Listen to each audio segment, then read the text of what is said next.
and let us all do what we can to build a better future. There's a lot of people having meltdowns about third parties. There's a lot of people still foaming at the mouth, still angry at Dr. Jill Stein, accusing Tulsi Gabbard of being a third-party infiltrator, going to destroy democracy. Andrew Yang is somehow the greatest villain. And look, I have my criticisms of the Forward Party. I'm going to be critical of all third parties. I think the Green Party could be doing more. I sure as hell think the Libertarian Party could be doing more. Forward Party, People's Party, questions up in the air about those two organizations. But at the end of the day, look, when you have the choice of Team Blue or Team Red, the Democratic, Republican Party, I think we all know what the answer is when it comes down to pointing at which one's better, the elephant or the jackass.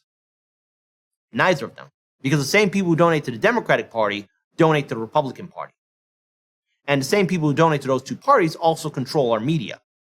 You see, the two-party system has successfully convinced millions of Americans that their team, Team Blue or Team Red, is the better choice. And voting third party is a high offense. Third parties have been wrongly vilified in this country, and I am open to seeing different perspectives. But dare I say it, I think we need to cross the line even further and abolish all third parties. I want to give a huge shout out to my friend Roger Meadows, who again has been a very powerful voice for this channel and for our community as well, talking about abolishing parties, because when you abolish parties, then they're no longer loyal to anyone that would want to influence said party or deciding policies. Instead, let's have individuals. That should be a true democracy. I think we all can agree with that. But then again, especially amongst vote blue no matter who, the blue MAGA after all, well, they're just foaming at the mouth, still angry, vilifying Greens, Libertarians, Independents as this great big bad guy. Now, let's actually have democracy in the chat before we pull up our first video. Type 1, an audience, hey, look, no shaming here. Type 1 if you will still vote for either Democrat or Republican, and that you have confidence in the two-party system. Type 2 if you're a proud supporter of third parties and independents, and that you're willing to not vote for Team Red or Team Blue. Let's have democracy in that chat. Which way you're going to go? Because when you hear this jagoff speak, I mean, honestly, it's not going to convince me to vote Democrat. And it sure as hell is not going to convince me to vote Republican. Shout out again the Revolutionary Blackout Network. They were covering this video, and yes, all of you are going to see it too. Let's play it. Andrew Yang does not care about democracy. If Andrew Yang cared about democracy, he would bow out, he would cancel his Forward Party, and he would help the Democrats win in the midterms. But he's not doing that because his ego needs him to be the leader of his followers. And his followers are going to be when he siphons off voters from the Democrats, which will not work because Forward Party and third parties never win elections. In fact, they never even receive over 5% of the electorate. And Andrew Yang knows this. So what is he doing? He is picking apart the Democratic coalition to please his own ego. And what's the cost? American democracy. So guys, mark this video. Andrew Yang, if you think he's bad now, he's going to get much worse. Do not listen to Andrew Yang. Ignore him. Ignore the Forward Party and continue to support Democrats. We cannot afford to waste any time on these third-party candidates. Andrew Yang does not care about democracy. All right, pause it, but keep the video up because I want to play it again one more time. So rewind from the beginning if you can, Faze. But boy, oh boy, that guy is really unhinged and very angry. But apparently he has his finger on the pulse of really what can inspire people to stay in a Democratic Party. Now, look, I got my criticism of Andrew Yang. He ran a mediocre presidential campaign. Yeah, he had some points in 2020. I liked his idea about UBI. He ran a lackluster campaign for New York mayor. I think we all can agree on that. Now, everyone in this country is free to start their own political party, their own kind of organization. And let's face it, if you really want to cause a ruckus, I think the Greens, the Libertarians, People's Party, Forward Party should take some notes from the political organization, not party, Socialist Alternative, way over there in Washington State with Khanna Sawant. See, if you really want to cause an impact and really stir up the two-party system, do what Khanna Sawant is doing. She is an example of what it means to actually have a different perspective and actually follow through with your policies and really raise the ruckus. AOC and the squad could be taking notes, but they're not going to do that. And this guy here, well, he's vilifying Andrew Yang. And again, we all can have criticism. I think the Forward Party is due for its fair share of a shakedown and criticism, and we will do that on the show. But what? has the Democratic Party offered voters and people? Same thing for the Republican Party, too. I've said this on the show. They say things that their voters, their constituents want to hear. But at the end of the day, the average American voter isn't the number one constituent to Democrats or Republicans. Boy, oh boy, that guy looks so unhinged. He's freaking me out here. Don't worry. I want you to hear his wise words of wisdom one more time, because it's downright disgusting, I think, in my point of view. And more importantly, what is he offering? Nothing. Just like the Democratic Party and the Republican Party. We don't have UBI. We don't have student debt forgiveness. We don't have Medicare for all. You think the Democrats or Republicans are ever going to care about you? Americans are being evicted from their homes and apartments. Small businesses are being shut down. Gas prices, food prices are rising up. But oh no, you can't vote third party. It'll cause a disaster, even though the Democratic Party is funding Trump-like Republicans because, quote unquote, they'll be easier to beat. The last time the Democrats did this was in 2016 against an orange clown named Trump. That's right. The Democrats, the Democratic Party, they are their own worst enemy. Even the Washington Generals who lose to the Harlem Globetrotters have a more winning record than the Democratic Party. Let's play this video one more time. Andrew Yang does not care about democracy. If Andrew Yang cared about democracy, he would bow out, he would cancel his forward party, and he would help the Democrats win in the midterms. But he's not doing that because his ego needs him to be the leader of his followers. And his followers are going to be when he siphons off voters from the Democrats, which will not work because forward party and third parties never win elections. In fact, they never even receive over 5% of the electorate. And Andrew Yang knows this. So what is he doing? He is picking apart the Democratic coalition to please his own ego. And what's the cost? American democracy. So guys, mark this video. Andrew Yang, if you think he's bad now, he's going to get much worse. Do not listen to Andrew Yang. Ignore All right, we're him. done listening to this guy. We're done listening to this guy. Andrew Yang, in regards towards a candidate, look, let's face it. He ran for president. Okay, fine. Lackluster campaign for New York mayor. Okay. Until I see the forward party actually do something and follow through with its policies, then I guess, I don't know. I'll acknowledge the work that they're doing. I want to see the success of third parties and independents. But I'm not going to sit here and start vilifying people because they want to do something different than the two-party system. Now, again, to criticism about the forward party, sounds like more of a light version of the Democratic Party. You know, they're talking about coalitions, but nothing else. It's still a political party. I call into question its sincerity of really trying to raise a ruckus and do something to help the American people. But see, people are still traumatized by 2016. They still have Trump derangement syndrome. People have lost their critical thinking skills. So I want to pull up this tweet right here. Claude Taylor, read this room. The only reason you're going full Jill Stein is because you were unable to get elected as a Democrat in several tries. You are helping elect the next Republican president, whether you care to admit it or not. Disappointed with Yang. That's Andrew Yang. That's his tweet right there from July 29th, just a few days ago. I'm hearing in rooms around the country, people are hopefully asking, can a reasonable third party work? Of course it can, and it will. It's our only way out, and people know it. Now, again, don't have a lot of high confidence in the forward party. We do invite Andrew Yang to come on to our show and tell us about the forward party. We've had Greens on our show. We have had Libertarians on our show. We've had non-political affiliated candidates on our show as well. Let's face it, more and more Americans are identifying themselves as independents. And if we are truly a democracy, then everyone must embrace the fact that, hey, maybe they don't want to vote Democrat. Maybe they don't want to vote Republican. Because at the end of the day, for a lot of us, it's almost impossible to tell the two parties apart. Americans are struggling day in, day out, just to make ends meet. So I'll pull up this tweet here, because let's pull up some good stuff. Let's lighten the loads, So this is from Dr. Wellington. I voted Jill Stein in 2016, as did I, because she promised to cancel student loan debt. Great policy. I won't be voting for any Democrats in 2022 because Joe Biden hasn't canceled student debt. See how that works? Cancel student debt. Hashtag Blue MAGA. If we scroll down just a little bit on that tweet, though, I want to pull up something. There's the Jagoff himself. Keith Oberlin. The guy who did that show, Worst Person in the World. Whatever.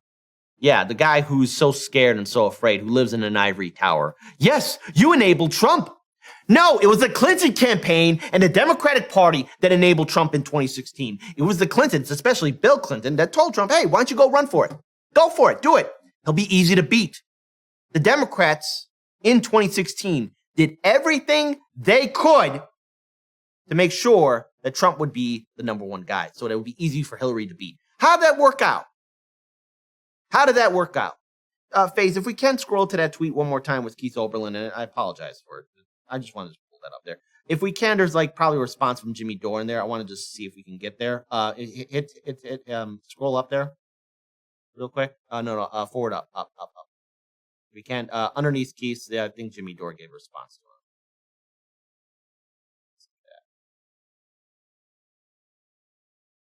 If not,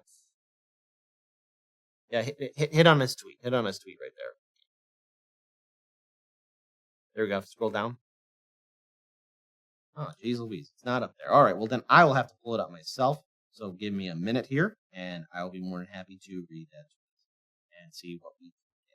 So, look, you have people who are struggling with, again, Trump derangement syndrome. You have people who are still struggling with the idea that, oh, maybe it's time for us to actually walk away from the two-party system, to actually do something more with ourselves. Because the Democrats constantly want to keep people afraid. So, again, here's this tweet from Jimmy Dore, a response to it. No genius, the Democrats did that. Try to keep up. Again, that's the Democratic Party as a whole. That's who they are. So now, let's talk about Ro Khanna. Recently, he was on Sabrina's show. If we can, I think we'll be able to play the video in there. So let's get that set up there. Now, Sabrina gave a firm slap to Ro Khanna in regards to this, because we're going to hear from Representative Ro Khanna, that it was a bad time to vote third party. It wasn't the correct time, and how he supported and endorsed Hillary Clinton. Let's play this video. The majority of Americans want a third party. Neither Republicans or Democrats are actually helping the American people. Like, we see them helping corporations all the time. I would actually say that 2024 would actually be the time that a third party candidate could actually stand a good shot. Now, if there is an independent grassroots candidate who is standing for bold progressive policies, fine. But usually the independent third party candidates tend to be billionaires or celebrities. And it's not clear to me that those policies that they're going to advocate are going to be Medicare for all or free public college or the progressive policies that many people, your listeners, care about. Well, I happen to know one here locally pretty well who was grassroots third party candidate, and that was Dr. Jill Stein. And when she ran, we were guilt tripped to vote for Hillary Clinton. But I still say to this day that Jill Stein was the better candidate. Well, I supported Hillary Clinton in the general election, and I'm proud of supporting Hillary Clinton. I think that Trump was such a threat to democracy and is such a threat to democracy. Look, if Hillary Clinton had won, we would not have had Roe versus Wade overturned. So I do not agree with people who supported Jill Stein, especially in swing states, because the costing of Hillary Clinton that election really led to Gorsuch and Kavanaugh and the Supreme Court that we currently have. Well, I would say that Hillary Clinton's campaign cost her the election herself. I feel like that was her doing. Ignoring the Rust Belt, I think, was a totally awful idea. You cannot avoid the Rust Belt. Having a running mate who was anti-choice, Tim Kaine, was not pro-choice when it came to abortion, was also not a good idea. And she's corporate. So for me, I was looking for someone who's grassroots, someone who actually cares about the people, someone who is not going to get us into these never-ending wars. And Hillary Clinton was just going to be an extension of Barack Obama, and people wanted something different. So I don't blame someone like Jill Stein. I blame Barack Obama. I think he's the one that actually gave us Trump in the first place, because he made all these promises and he didn't fulfill them. Agreed. Look. And I think it's important everyone see that full interview that Sabrina did with Representative Ro Khanna. I think it's a fantastic interview. And let's face it, She dragged him through the dirt like Broly did to Goku, okay? There we go. That's one little entertainment reference I want to put in there. But nonetheless, you still have these politicians who hold on to this idea that, oh, it was a bad time for a third-party candidate. Well, when will it be a good time? When will it be okay to actually have the American people have a different choice? How often have all of us been disappointed by our lawmakers in the Democratic and Republican Party? And remember, they're friends with each other. I know it's a controversial statement to say. And if you talk to a diehard Democratic voter, a diehard Republican voter, that word, the Democratic Party and Republican Party and its politicians and all the people associated with it in that those two-party machines are friends with each other, well, that's sacrilege. Team Red and Team Blue would never believe that because, again, our media and our politicians have done a fantastic job in brainwashing people and thinking their side is bad, our side is good. Where's that gotten us? Now, here's what I mean when the two-party system, Republicans and Democrats, are friends with each other. They'll do everything they can to make sure a third-party candidate doesn't get on the ballot. Remember what they were trying to do to Khanna Sawant in previous election cycles for her to maintain her seat in Washington State for the city council for Seattle. Now, we're seeing this again get repeated in North Carolina, but I do have a twist. There will be some good news because apparently, first start off with the bad news. Democrats bare knuckle Green Party off North Carolina ballot. No, we're not talking about the previous candidate that I interviewed. This is another candidate. So a day after Connor Harley received an anonymous text messages asking him to retract his signature from a petition to qualify Green Party candidates for the November ballot in North Carolina, he said identified canvassers brought their attempts to interfere with democracies to his doorstep. So, a woman claiming to represent the State Board of Elections appeared at his home in Fuquay Varina in late June. Apologies if I got the name wrong. A checklist of street addresses in hand and repeated the request, he said. When Harney, a 31-year-old historian at the University of North Carolina at Greensboro, refused and questioned the woman's affiliation, she left with a warning. If Green Party candidates gain ballot access, they could take away votes from Democrats and hand the GOP victories in tight races, namely the Senate race between Democrat Cherry Beasley and Trump-backed Republican Representative Ted Budd. I told her what you're doing now makes Democrats look very desperate, said Harney, a registered independent, but more importantly, it goes against the democratic process because you're actively trying to ensure another party doesn't make it onto the ballot. So a dispute over the Green Party's stalled effort to field Senate candidate has exposed the Democratic Party's bare-knuckle efforts to prevent the progressive group from siphoning away crucial votes come November. The State Board of Elections Democratic majority rejected Green Party petition in a 3-2 vote on June 30th, citing petition seats with nearly identical handwriting, incomplete personal information, duplicate names, and deceased signatories. The Green Party then sued as the board investigates the validity of the signatures, alleging Democratic interference in the petitioning process and asking the court to reverse the board's decision. So, Harney is one of more than a dozen signers mentioned in the lawsuit who reported receiving intimidating messages, calls, or home visits. Now, let's stop right here for a second. No citizen in the United States should go through with this. No citizen in the United States should be subjugated to something like this. We as individual citizens have a right to vote however which way we want. There should be nothing preventing you as a private citizen from voting Green, Libertarian, Socialist, or even Democrat or Republican. But it's pretty criminal what the Democratic Party is doing in North Carolina. And if you think the Republican Party is going to do anything different, no, they'll do the exact same thing. So if you're a Libertarian, if you're a Green, and you're seeing what's happening in North Carolina, you should be upset with what's happening there. Anyone that votes third party should be furious. But hey, we're not all gloom and doom here at Hardlands Media. I recently got a private message from an individual, that's right, who we've interviewed on this show before. And this just came in right now. It's August 1st. Now, again, anything can happen, but some good news came our way. So, Faith, if we can, let's actually pull that up here, because this is pretty good stuff. So, North Carolina Green Party gets state recognition. Will its candidates be on the November ballot? So there they go. Some good news. Now, that previous article was from July 28th. So let's talk about the good news of what's going on.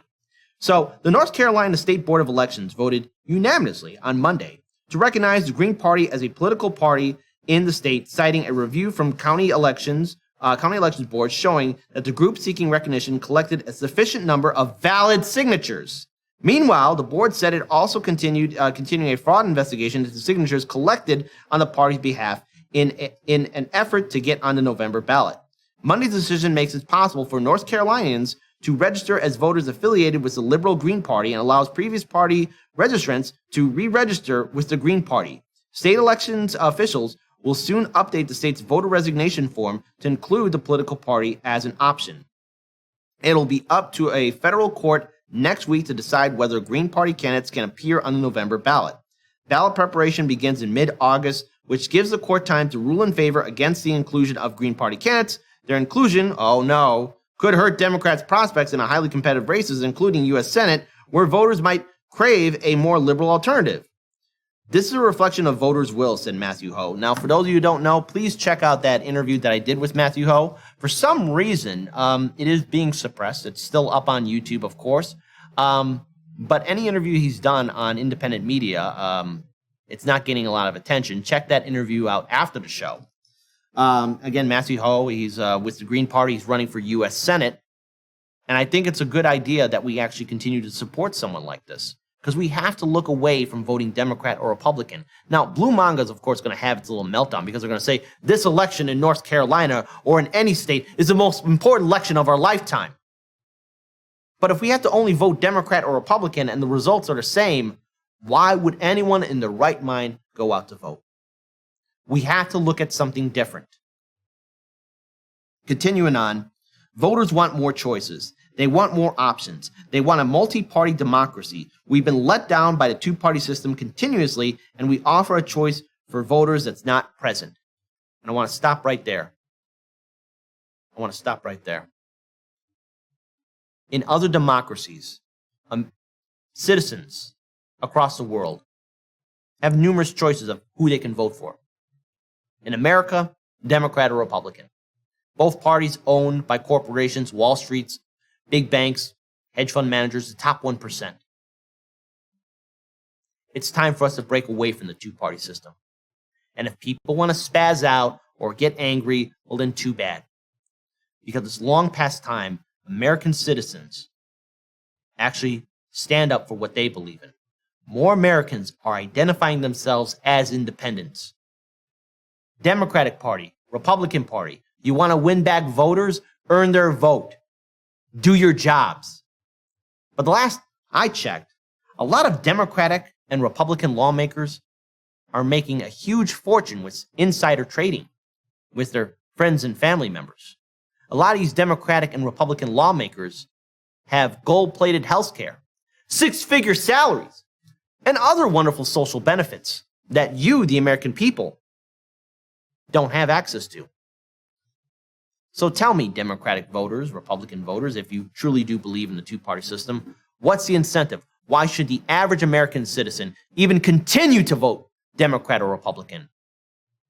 We're being evicted from our homes and apartments. Small businesses are being shut down. Gas prices are rising up. Food prices are rising up. We have money for war and we have money to bail out the banks. But we don't have any money for the people? To hell with that. And if people want to start voter shaming now, too bad, so sad.